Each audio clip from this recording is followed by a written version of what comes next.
بوڑھا اس کے ہاتھ تھام گیا جو لرز رہے تھے۔ بہت محبت کرتے ہو اس سے؟ موسیٰ کی آنکھوں سے دھار بہہ نکلی۔ بہت زیادہ، اتنی کے بیان سے باہر بوڑھے نے آہ بھری۔ کاش تم اس کے باپ کو نہ مارتے۔ بیٹی کے لیے دنیا میں سب سے بڑا سہارا اس کا باپ ہی ہوتا ہے۔ تم نے بہت بڑا گناہ کیا ہے۔ موسیٰ نے سر جھکا دیا۔ جانتا ہوں گناہ بڑا ہے، لیکن سزا اس سے بڑی ملی ہے۔ جیل کی قید کاٹ لیتا، مگر اس کی سزا نے دل چیر دیا میرا۔ کیسی سزا؟ بوڑھا حیران ہوا۔ کیا جیل سے بڑی بھی کوئی سزا ہوتی ہے؟ کوئی پوچھے موسیٰ سے۔ موسیٰ نے سر اٹھایا، آنکھوں میں لہو اتر آیا۔ محبوب کو رقیب کے ساتھ دیکھنا مرنے کے مترادف ہے۔ یہ جیل سے بڑی سزا ہے۔ میرا دل کٹ جاتا ہے۔ جو کل تک میرے نام سے جڑی تھی، آج وہ کسی اور کی ہو گئی۔ یہ کہتے ہی وہ دہاڑے مار کر رو پڑا۔ ایک مرد کا آنسو آس پاس بیٹھے کئی قیدیوں کے دلوں کو ہلا گیا۔ بوڑھا اس کے کندھے پر ہاتھ رکھ گیا۔ صبر کرو، اللہ صبر کرنے والوں کے ساتھ ہے۔ اس اندھیرے میں اس کو یاد کرو جو روشنی بانٹنے والا ہے۔ پھر آہستہ سے اٹھا اور اپنی کوٹری کی طرف لوٹ گیا۔ موسیٰ دیر تک اس کے پشت دیکھتا رہا، حیران تھا کہ کوئی انسان جیل کے اندھیروں میں بھی اتنا پرسکون کیسے رہ سکتا ہے۔ صبح کے 9 بج رہے تھے۔ ہلکی سنہری دھوپ پردوں سے چھن کر کمرے میں پھیل رہی تھی۔ فاطمہ نے نیند سے بوجھل آنکھیں مس لی، سلیپر پہنے اور آہستگی سے باہر آئی تو کچن سے خوشبو کا جھونکا آیا۔ اس نے چونک کر دیکھا، شہسوار خود ناشتہ بنا رہا تھا۔ تم جاگ گئی؟ آ جاؤ ناشتہ کرتے ہیں، اس نے پلیٹ میں آملیٹ نکالتے ہوئے مسکرا کر کہا۔ فاطمہ نے ناک سکیڑا۔ ہاتھ ہے میرے، خود بنا سکتی ہوں، تم نے کھانا ہے تو کھاؤ۔ شہسوار نے ایک نظر اس پر ڈالی، مسکراہٹ مزید گہری ہو گئی۔ جانتا ہوں تمہارے ہاتھ ہیں، لیکن مجھے خوشی ہوگی اگر میری بیوی میرے ہاتھ کا بنا ہوا ناشتہ کرے۔ اور وہ ڈائننگ ٹیبل پر برتن سجا رہا تھا۔ فاطمہ نے دانت پیسے۔ تو پھر کوئی اور بیوی لے آؤ، وہ شوق پورا کر دیا کرے گی۔ شہسوار ایک پل کو رکا، پھر بول پڑا۔ یہ آفر 3-4 سال بعد دینا، پھر سوچوں گا۔ وہ مزے سے نوالا لینے لگا۔ فاطمہ نے اسے دیکھ کر تیوری چڑھائی۔ چیز آملیٹ کی خوشبو نے اسے دل کو للچایا ضرور، مگر انا اس کے حلق سے زیادہ مضبوط نکلی۔ وہ صوفے پر بیٹھ گئی اور ٹی وی آن کر لیا۔ 3-4 سال سے پہلے ہی لے آؤ گی، کیونکہ میں تو یہاں سے چلی جاؤں گی، شہسوار نے کہا لگایا۔ دیکھتے ہیں محترمہ، مجھے میٹنگ کے لیے جانا ہے، ناشتہ بنا ہوا ہے کر لینا، باہر مت جانا، کچھ چاہیے ہو تو مجھے کال کرنا، نمبر تمہارے موبائل میں سیو ہے، اوکے؟ وہ جیسے کسی ضدی بچے کو سمجھا رہا تھا۔ فاطمہ نے ریموٹ جھلایا۔ تمہارا لیکچر ختم ہو گیا ہے تو دروازہ وہ ہے، جا سکتے ہو۔ شہسوار خاموشی سے چند قدم اس کی طرف بڑھا۔ فاطمہ کے دل کی دھڑکن تیز ہو گئی۔ وہ فوراً پیچھے ہٹی۔ میرے قریب مت آنا شہسوار، اس کی آواز کانپ رہی تھی۔ شہسوار نے چہرہ مزید جھکایا، اس کے بالوں کی خوشبو محسوس کی، ہونٹ اس کے کان کے قریب لاتے ہوئے سرگوشی کی۔ کیا ہوا فاطمہ؟ اس کا انداز رومانوی تھا۔ فاطمہ نے آنکھیں بند کر لی، جیسے خود کو سنبھالنے کی کوشش کر رہی ہو۔ شہسوار پلیز دور ہو جاؤ۔ وہ ہنسا، پھر آہستگی سے موبائل ٹیبل سے اٹھا لیا۔ میں تو بس یہ لینے آیا تھا۔ جاتے جاتے اس نے اس کے گال کے قریب شرارت سے ہلکی سی پھونک ماری۔ تم پاگل ہو، ایڈیٹ کہیں کہ جان لے لوں گی تمہاری۔ فاطمہ نے جھنجھلا کر ریموٹ اس پر دے مارا۔ شہسوار ہنستا ہوا دروازے کی طرف بھاگا۔ شوق سے لینا جان، ابھی میٹنگ ہے، واپس آ کر دیکھتا ہوں، اللہ حافظ۔ دروازہ بند ہونے کی آواز گونجی تو فاطمہ کا ضبط بھی ٹوٹ گیا۔ وہ صوفے پر گر کر رونے لگی۔ اس کے 2 ہی کام تھے، پہلا جھگڑا، دوسرا رونا۔ باب 8 رنجشوں کے بیچ محبت۔ کبھی کبھی دلوں کے بیچ نفرتوں کی دیوار کھڑی کر دی جاتی ہے، مگر جذبے اپنی راہ خود بنا لیتے ہیں۔ رنجشوں کے کانٹوں میں بھی محبت کے پھول کھل جاتے ہیں۔ روما نے حویلی کے کاغذات غزالہ کے حوالے کیے تو یوں لگا جیسے صدیوں کا بوجھ اس کے کندھوں سے اتر گیا ہو، مگر دل کی گہرائیوں میں ایک عجیب سا خلا باقی تھا۔ اب وہ ماجبی بیگم کے ہاتھ تھامے نئے سفر پر نکل رہی تھی۔ اس کے قدموں میں لرزش ضرور تھی، مگر دل میں ایک عہد بھی تھا۔ اب وہ کسی پر بوجھ نہیں بنے گی، اپنے پیروں پر کھڑی ہوگی۔ زندگی نے زخم دے کر یہی سکھایا تھا کہ عورت کو اپنی جنگ خود لڑنی پڑتی ہے۔ گاڑی شہر کی سڑکوں پر دوڑ رہی تھی۔ باہر کے منظر تیزی سے پیچھے ہٹ رہے تھے۔ روما کی نظریں کھڑکی سے باہر جمی تھیں، جیسے وہ گزرے وقت کو اپنی آنکھوں سے رون دینا چاہتی ہو۔ تمہیں یاد ہے ہم نے ڈاکٹر کے پاس جانا تھا؟ مہاجبی بیگم نے اس کا ہاتھ دبا کر کہا تو روما چونک کر حقیقت میں لوٹی۔ جی، پہلے ہسپتال جائیں گے، پھر اسلام آباد کے لیے نکلیں گے، اس نے مدھم مگر نرم لہجے میں جواب دیا۔ چند ہی لمحوں بعد گاڑی سٹی ہسپتال کے سامنے آ کر رکی۔ روما کے دل میں انجانا سا بوجھ اترنے لگا۔ ہسپتال کی سفید عمارت، ہال میں پھیلی جراثیم کش دوا کی بو اور مریضوں کی آوازوں نے ماحول کو سنجیدہ اور بھاری بنا دیا۔ گائنی کی ڈاکٹر کا روم کہاں ہے؟ مہاجبی بیگم نے ریسیپشن پر پوچھا۔ اس سوال نے جیسے روما کے پیروں تلے زمین کھینچ لی۔ وہ تو بھول ہی گئی تھی کہ ایسا بھی لمحہ اس کی زندگی میں آ سکتا ہے۔ ابھی وہ خود کو سنبھالنے کے قابل نہ تھی، پھر ایک نئی ذمہ داری۔ اس کی سانسیں بوجھل ہونے لگیں۔ ڈاکٹر کے کمرے میں داخل ہوتے ہی ماحول اور سنجیدہ ہو گیا۔ ڈاکٹر کے میز پر رکھی رپورٹس، دوائیوں کی خوشبو اور پرسکون مگر سخت لہجہ، سب کچھ روما کے اعصاب کو ہلا رہا تھا۔ نرس رپورٹ ہاتھ میں لیے اندر آئی۔ آپ کی بیٹی 3 ویکس پریگننٹ ہے۔ یہ جملہ جیسے کمروں کی دیواروں سے ٹکرا کر روما کے دل کو چھید گیا۔ اس کے اوسان خطا ہو گئے، دل کی دھڑکن بے قابو ہونے لگی۔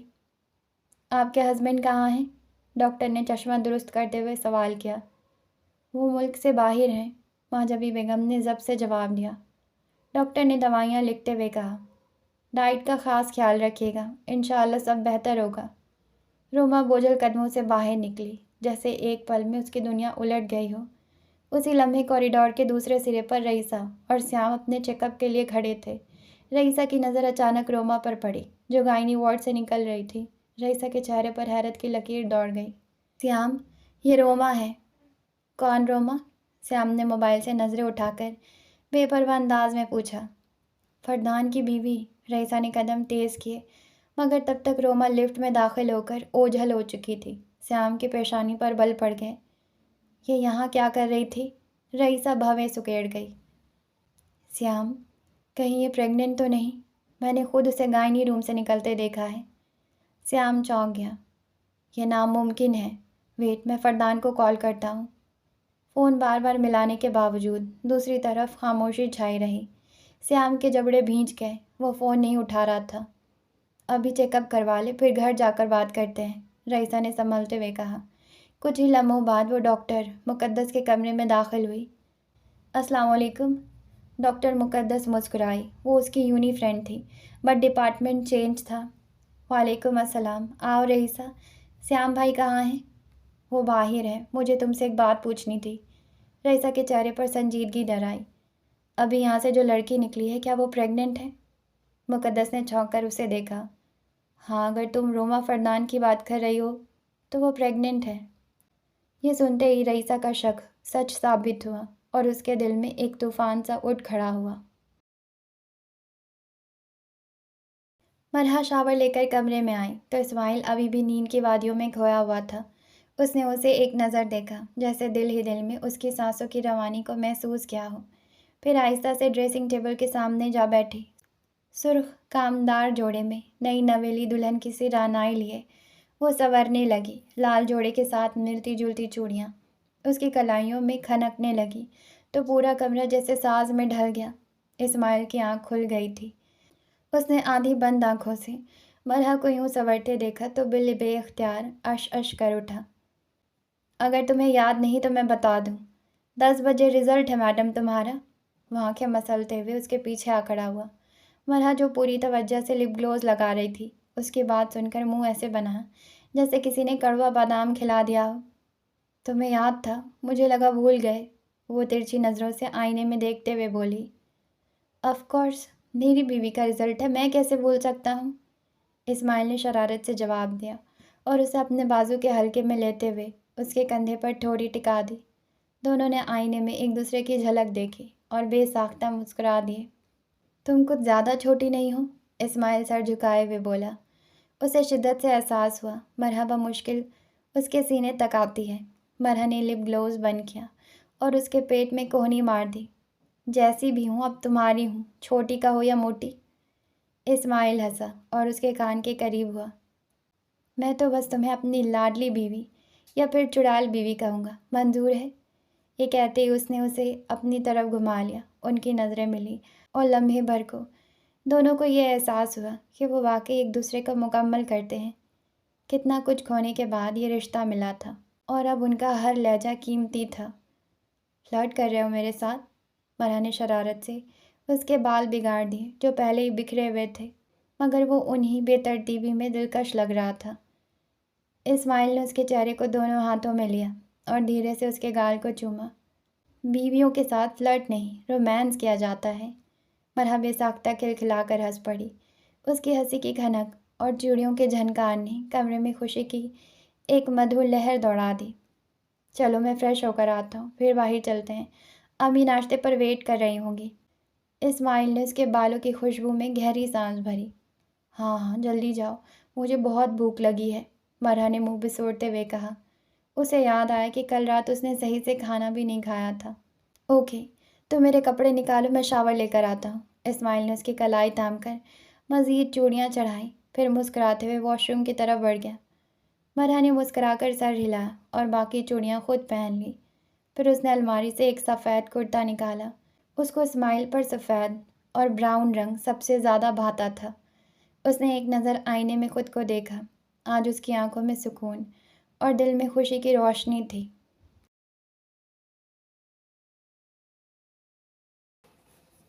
فلیٹ میں تنہا رہنے کا احساس اس پر حاوی ہو گیا۔ خاموش دیواریں پاکستان کی یاد دلا رہی تھی، وہ یادیں جنہیں وہ ہر قیمت پر بھلانا چاہتی تھی، لیکن یہ یادیں بھی ضدی بچوں کی طرح بار بار آ گئیں۔ خود کو بہلانے کے لیے اس نے آج گھومنے کا ارادہ کیا۔ بلیک پینٹ کے ساتھ کریم کلر کا کھدر کا کرتا، بالوں کو ہمیشہ کی طرح سختی سے پونی میں قید کیا، پاؤں میں سفید جاگرز اور سردی کی لپیٹ سے بچنے کے لیے براؤن لانگ کوٹ زیب تن کیا۔ جب وہ آئینے کے سامنے کھڑی ہوئی تو ایک لمحے کو رک گئی۔ اس کی آنکھوں کے گرد چھائی تھکن کے باوجود وہ بلا شبہ بے حد حسین لگ رہی تھی۔ وہ فلیٹ سے باہر نکلی، سرد ہوا نے اس کے چہرے کو چھوا تو دل کو تھوڑی دیر کے لیے سکون سا محسوس ہوا۔ ابھی وہ ارد گرد کا جائزہ لے رہی تھی کہ سامنے والے فلیٹ سے ایک بوڑھی خاتون نکلی۔ بیٹا تم یہاں نہیں آئی ہو؟ ان کی نرم مگر بھاری آواز نے اسے چونکا دیا۔ جی، فاطمہ نے مختصر سا جواب دیا۔ کہاں سے ہو؟ بوڑھی خاتون نے غور سے اسے دیکھا۔ شاید اس کے لباس اور انداز نے انہیں پہچاننے پر مجبور کیا۔ پاکستان سے؟ اس کے جواب پر ان کے چہرے پر ایک شفیق مسکراہٹ پھیل گئی۔ میں بھی پاکستان سے ہوں۔ اب کی بار وہ خالص اردو میں بولی۔ فاطمہ کے دل میں انجان سا سکون اترا۔ بیٹا آؤ، اندر چلو، میں تمہیں اپنے گھر والوں سے ملواتی ہوں۔ ان کی دعوت میں وہ سچائی تھی جسے رد کرنا ممکن نہ تھا۔ ویسے بھی تنہائی نے اس کا دم گھونٹ دیا تھا۔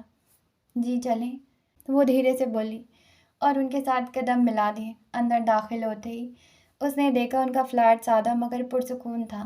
بس فرق یہ تھا کہ وہاں 2 بیڈ روم تھے اور دیواروں پر خاندان کی تصویریں آویزاں تھیں۔ بیٹا چائے لوگی؟ بڑی بی نے محبت سے پوچھا۔ نہیں، میں ناشتہ کر کے آئی ہوں، اس نے سہولت سے انکار کیا، لیکن بھوک اسے لگی تھی۔ شہسوار کے ہاتھ کا ناشتہ وہ بالکل نہیں کر سکتی تھی اور خود اس کو کچھ بنانا نہیں آتا تھا۔ کس کے ساتھ رہتی ہو یہاں؟ انہوں نے اگلا سوال کیا۔ لمحے بھر کو فاطمہ کے دل نے چاہا کہ خاموش رہے، لیکن پھر ہونٹوں نے جیسے زبردستی اقرار کر لیا۔ اپنے شوہر کے ساتھ۔ بوڑھی بھی چونک گئی۔ تم شادی شدہ ہو؟ انہیں یقین ہی نہ آیا۔ جی، فاطمہ نے نظریں جھکا لی۔ کتنا وقت ہو گیا شادی کو؟ ان کا سوال فاطمہ کے دل پر جیسے چوٹ کر گیا۔ اسے موسیٰ کے ساتھ گزارے گئے لمحے یاد آ گئے، اور پھر وہ منحوس وقت جب سب ٹوٹ گیا۔ شہسوار سے نکاح کی گھڑی تو جیسے اس کی یادداشت سے محو ہو چکی تھی۔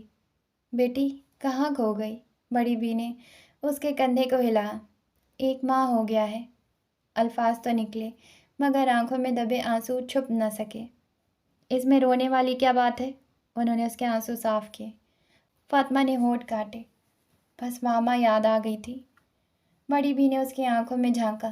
نہیں، لیکن تمہاری آنکھیں کچھ اور کہہ رہی ہیں کہ اپنے شوہر کے ساتھ خوش نہیں ہو، یا وہ تمہیں چاہتا نہیں ہے۔ فاطمہ نے نظریں چرائیں۔ پتہ نہیں۔ بڑی بھی نرمی سے بولی۔ پتہ کرو، ساری زندگی پڑی ہے، اگر تمہارا شوہر تمہارا خیال رکھتا ہے تو سمجھو وہ تمہیں چاہتا ہے، اگر نہیں رکھتا تو اسے اپنی طرف مائل کرو۔ فاطمہ کے ہونٹ کپ کپ آئے۔ خیال تو وہ بہت رکھتا ہے، لیکن دھوکہ دے گیا۔ موسیٰ کا نام لبوں پر آتے ہی اس کا وجود کانپنے لگا۔ بڑی بی نے گہری سانس لی۔ مجھے لگتا ہے تم ایک دھوکے کا بدلہ صحیح انسان سے لے رہی ہو۔ فاطمہ نے آنسو پوچھے۔ دل نہیں مانتا، اس میں میری کیا غلطی؟ دل کو مناؤ ورنہ بڑا نقصان کر بیٹھو گی۔ اگر تمہارا شوہر تمہاری ہر ضد، ہر بدتمیزی برداشت کر رہا ہے، تمہیں سر آنکھوں پر بٹھا رہا ہے، تو یقین کرو تم اس کی لاڈلی ہو۔ بڑی بی کی آواز جیسے اس کے دل کے بند کواڑ کھول رہی تھی۔ وہ نہ چاہتے ہوئے بھی شہسوار کو سوچنے لگی۔ 20 دن گزر چکے تھے اور اس نے واقعی اس کی ہر بد مزاجی چپ چاپ برداشت کی تھی، مگر پھر دماغ نے موسیٰ کی یاد دلا کر دل کو جھٹکا دیا۔ اس نے بھی برداشت کیا تھا، پھر دھوکہ کیوں دیا؟ احمد، عبداللہ، سب چھپ کر کیوں دیکھ رہے ہو؟ آؤ آپ ہی سے ملو۔ اچانک بڑی بی نے آواز دی۔ دروازے کے پیچھے 2 ننھے گول مٹول بچے شرماتے ہوئے باہر نکلے اور بڑی بی کے ساتھ لپٹ گئے۔ یہ میرے پوتے ہیں، سلام کرو آپ ہی کو۔ فاطمہ نے مسکرا کر احمد کے گال پر پیار کیا۔ ان کے پیرنٹس کہاں ہیں؟ وہ دونوں جاب کرتے ہیں، اس لیے یہ میرے پاس رہتے ہیں۔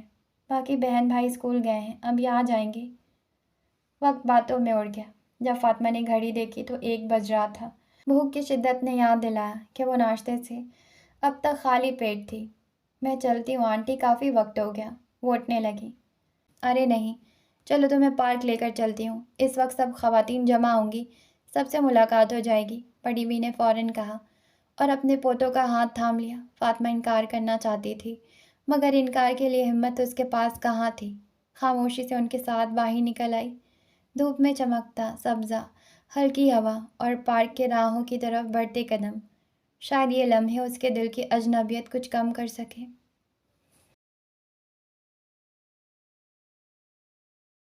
کیفے کی ہلکی مدھم روشنی میں رئیسہ اور سیام ایک کونے کی میز پر خاموش بیٹھے تھے۔ باہر شیشے کے پار بارش کی بوندیں شیشے پر دستک دے رہی تھی اور کیفے کے اندر کافی کی خوشبو گھل کر ماحول کو اور زیادہ سنجیدہ بنا رہی تھی۔ رئیسہ بار بار دروازے کی طرف دیکھ رہی تھی، جیسے ہر لمحہ فردان کے داخل ہونے کی منتظر ہو۔ چند ہی لمحوں بعد شیشے کا دروازہ کھلا، ٹھنڈی ہوا کا جھونکا اندر آیا اور اس کے ساتھ فردان۔ اس کی آنکھوں میں عجلت اور چہرے پر گھبراہٹ نمایاں تھی۔ سامنے میز پر رئیسہ اور سیام کو دیکھتے ہی وہ سیدھا ان کی طرف بڑھا۔ بھائی خیریت؟ آپ نے اتنی ایمرجنسی میں بلایا؟ وہ تیزی سے والیٹ اور بائک کی چابیاں میز پر رکھتے ہوئے بولا۔ سیام کے چہرے پر سنجیدگی کی لکیر مزید گہری ہو گئی۔ خیریت نہیں ہے فردان، اس کی آواز میں بوجھل سختی تھی۔ کیا مطلب؟ فردان کے ماتھے پر پسینے کی باریک بوندیں ابھر آئیں، رگیں تن گئیں۔ رئیسہ نے اس کی آنکھوں میں دیکھتے ہوئے بات کاٹی۔ تمہیں پتہ تھا نا روما پریگننٹ ہے؟ فردان کا دل جیسے ایک لمحے کو دھڑکنا بھول گیا۔ وہ کرسی کے پشت سے ٹیک لگا کر بے یقین نظروں سے رئیسہ کو دیکھنے لگا۔ کیا؟ آپ کو کس نے کہا یہ سب؟ اس کی آواز لرز رہی تھی۔ رئیسہ نے پرسکون لہجے میں جواب دیا۔ میں آج ڈاکٹر کے پاس گئی تھی، وہاں روما کو دیکھا۔ پہلے تو مجھے شک ہوا، پھر مقدس سے پوچھا تو اس نے بتایا روما فردان 3 ہفتے کی پریگننٹ ہے۔ یہ الفاظ فردان کے کانوں میں جیسے گونجنے لگے۔ اس کا دماغ سن ہو گیا تھا، زبان لڑکھڑا گئی۔ اسے لگا جیسے کسی نے اس کے جسم سے ساری طاقت نچوڑ لی ہو۔ اب تم کچھ کہو گے؟ سیام کی آواز تیز اور سخت تھی، مگر فردان اب بھی گمسم بیٹھا رہا۔ کچھ لمحوں بعد اس نے نظریں اٹھائیں۔